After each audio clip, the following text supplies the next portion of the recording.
지난 시간에 우리는 성령님의 가르치심으로 깨달음을 얻어서 다른 것이 섞이지 않은 진리만을 말하는 입이라는 본질을 가지고 있는 페이에 대해서 공부를 했는데요. 반면 진리의 입이 아닌 거짓 입도 있었는데요.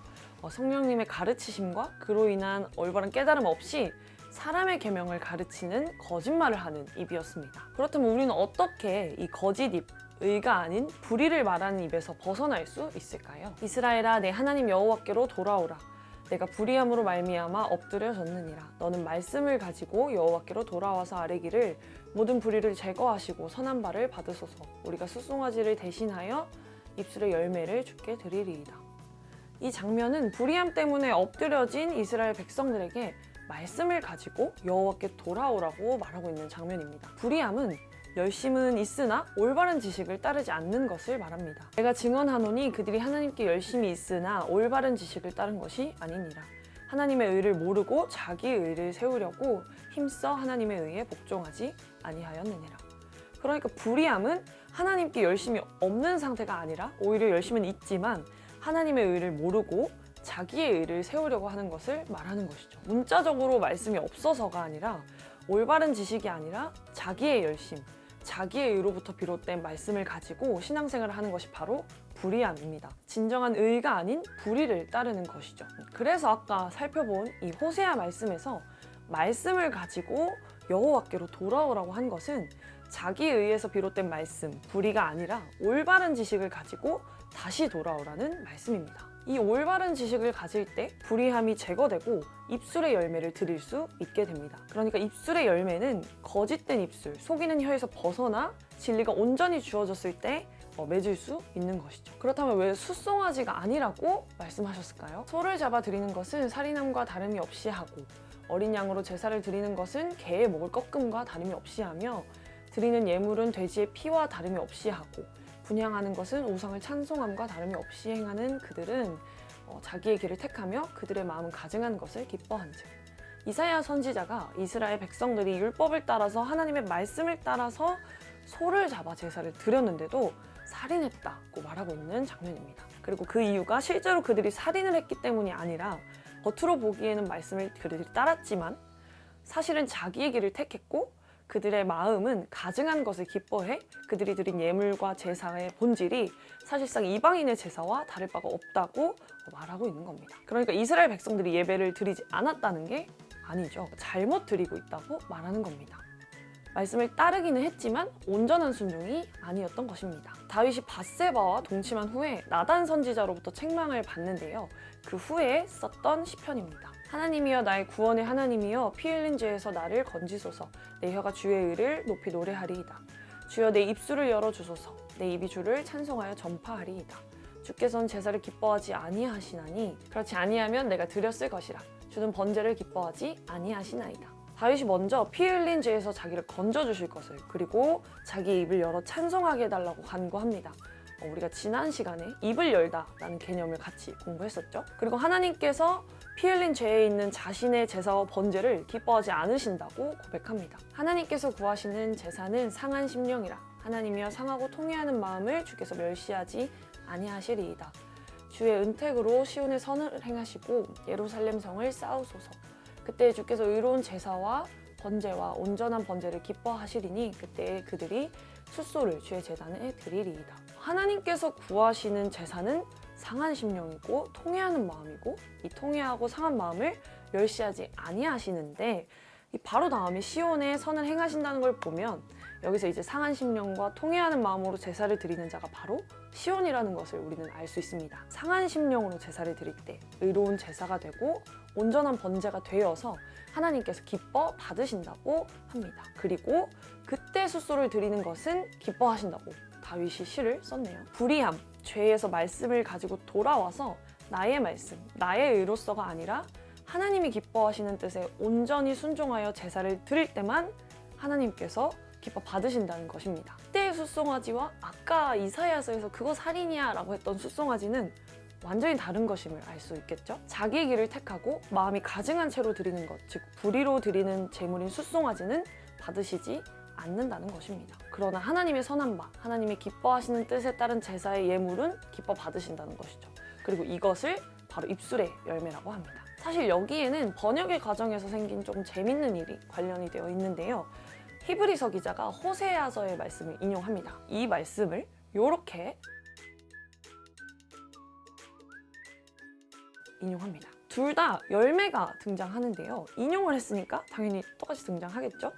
그런데 이 호세아의 말씀을 히브리어 원어로 보면요. 우네샬레마 파림 세파타누인데요. 기본 동사의 여러 가지 문법적인 요소들이 붙어서 원래 단어와 모양과 소리는 좀 다르지만 기본 동사의 의미를 살펴보면 우네샬레마는 보답하다, 배상하다, 완성하다, 그래서 주께 드리다 라는 뜻이고요. 파림은 숫소를 의미합니다. 세파타누는 입술을 의미합니다. 열매라는 단어가 전혀 없습니다. 구약 성서를 헬라어로 번역한 성경 중에 가장 오래된 버전이 바로 70인역 성경입니다. 여기서는 이 본문의 숫소를 발음과 모양이 비슷한 열매를 의미하는 단어 페리로 번역해서 그 열매를 의미하는 헬라어 카르포스로 기록합니다. 그리고 히브리서 기자가 이 70인역의 호세아서를 인용한 것이죠. 그런데 과연 히브리서 기자가 히브리어를 잘 몰라서 열매라는 번역을 선택했을까요? 아니라고 보는 게 더 타당할 수 있습니다. 왜냐하면 디아스포라 유대인들도 율법을 공부할 때는 히브리어로 공부했을 가능성이 높기 때문이죠. 우리가 왜 열매라는 번역을 선택했는지 정확한 이유는 모르지만 이 번역 때문에 우리는 숫송아지와 열매를 함께 연상하게 됩니다. 이사야 선지자가 경고했던 불의한 제사에 사용됐던 숫송아지와 다윗의 시에서 나왔던 숫송아지가 이렇게 구분이 되었었죠. 그리고 우리는 다윗이 말한 숫송아지와 호세아가 말하고 있는 이 입술의 열매가 같은 것을 말하고 있음을 알 수 있습니다. 그리고 성경에서 열매는 하나님의 말씀을 듣고 참으로 깨닫는 것을 말하기도 하죠. 이 복음이 이미 너희에게 이름해 너희가 듣고 참으로 하나님의 은혜를 깨달은 날부터 너희 중에서와 같이 또한 온 천하에서도 열매를 맺어 자라는도다. 이렇게 숫송아지가 아니라 말씀을 깨달아 입술의 열매를 가지고 하나님께로 돌아온 것이 바로 회개입니다. 이러한 개념은 신약에서도 그대로 등장합니다. 그러므로 회개에 합당한 열매를 맺고 속으로 아브라함이 우리 조상이라고 생각하지 말라. 내가 너희에게 이르노니 하나님이 능히 이 돌들로도 아브라함의 자손이 되게 하시리라. 세례 요한이 바리새인과 사두개인이 세례를 베푸는 곳에 이렇게 와서 한 말입니다. 회개에 합당한 열매를 맺고 아브라함이 조상이라고 생각하지 말라는 말을 한 건데요. 아브라함이 조상이라고 생각하지만 말고 회개에 합당한 열매를 좀 맺어라 라고 말한 것이죠. 이때 아브라함을 조상으로 생각한다는 표현은 표면적인 신앙 구조를 의미한다고 합니다. 마치 우리가 나 교회 다녀 라고 말하고 또 표면적으로 행위적으로 신앙생활을 하는 것과 같은 것이죠. 그러나 세례 요한은 그것이 아니라 회개에 합당한 열매를 맺을 것을 분명하게 말합니다. 우리는 그저 죄를 이렇게 자백하고 고백하는 것이 회개인 것처럼 배워왔는데요. 사실 회개를 의미하는 이 테슈바는 방향을 돌리다, 회복되다 라는 의미의 단어 슈브에서 유래된 단어입니다. 정리해보면 우리가 거짓말, 불의한 입에서 벗어나기 위해서는 말씀을 가진 채로 여호와께로 돌아가야 합니다. 자기의 말씀, 자기의 의가 아닌 진짜 말씀을 가지고요. 그리고 이것이 바로 숫송아지가 아닌 입술의 열매를 드리는 것이죠. 그러니까 우리가 입술의 열매를 맺기 위해서는 사람의 말씀이 아닌 진짜 말씀이 필요한 것입니다. 진짜 말씀의 본질은 바로 예수님의 가르침입니다. 예수님은 그 가르침이 당신의 것이 아니라 하나님의 것이라고 우리에게 말씀하셨죠. 또한 예수님의 가르침은 이런 것이었습니다.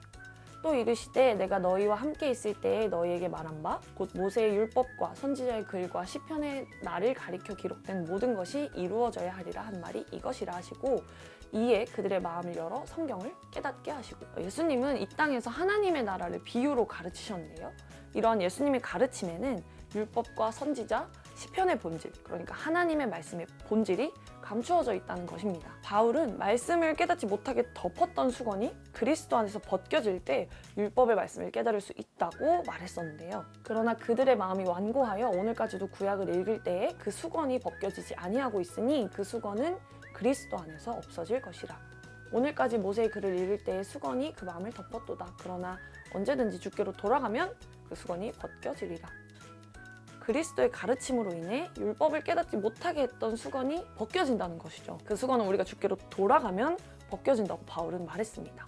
이때 돌아가면에 사용된 헬라어 에피스트레포는 히브리의 테슈바가 번역된 단어입니다. 즉 성경이 말하고 있는 회개는 율법 조문이 아니라 예수님의 가르침으로 인해 수건이 벗겨졌을 때 보이는 진짜 영의 말씀을 가지고 돌아오는 것을 말하는 것입니다.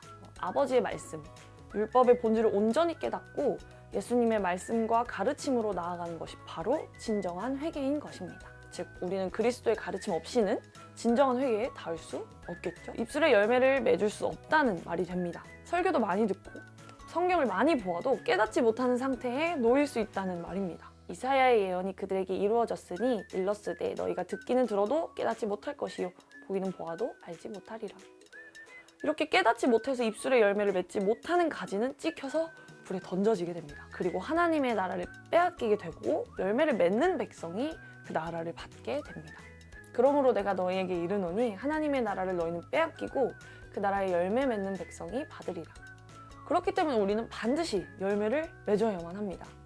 그럼 우리는 어떻게 열매를 맺을 수 있을까요? 눈물을 흘리며 씨를 뿌리는 자는 기쁨으로 거두리로다. 울며 씨를 뿌리러 나가는 자는 반드시 기쁨으로 그 곡식단을 가지고 돌아오리로다. 우리는 눈물로 씨를 뿌려야 합니다. 예수님은 이를 씨 뿌리는 비유로 말씀하셨죠. 눈물로 씨를 뿌리는 자를 성경은 가난한 자라고 말합니다. 가난한 자는 밭을 경작함으로 양식이 많아지거니와 불의로 말미암아 가산을 탕진하는 자가 있느니라. 성경이 말하는 가난한 자는 물질적인 가난함의 여부를 떠나서 자기에게 진정한 말씀, 온전한 말씀이 없음을 깨달아서 스스로를 불의하게 여기고 눈물로 씨를 뿌리고 부지런히 밭을 경작하는 사람입니다. 반면 부자는 자기가 가진 말씀의 구조가 의롭고 올바른 지식을 가지고 있기 때문에 씨를 뿌릴 필요도 없고 경작할 필요도 없다고 생각하는 사람을 말합니다. 그러나 우리가 열매를 맺기 위해서는 씨를 뿌리고 부지런히 밭을 경작해야 합니다. 가난한 자가 되어 밭을 경작할 때 우리는 양식을 얻게 됩니다. 그런데 약간 놀라운 사실 입술의 열매는 하나님께서 창조하십니다. 입술의 열매를 창조하는 자 여호와가 말하노라. 먼데 있는 자에게든지 가까운 데 있는 자에게든지 평강이 있을지어다. 평강이 있을지어다. 내가 그를 고치리라 하셨느니라. 뭐예요 그럼? 우리 지금까지 공부한 건 다 뭐예요?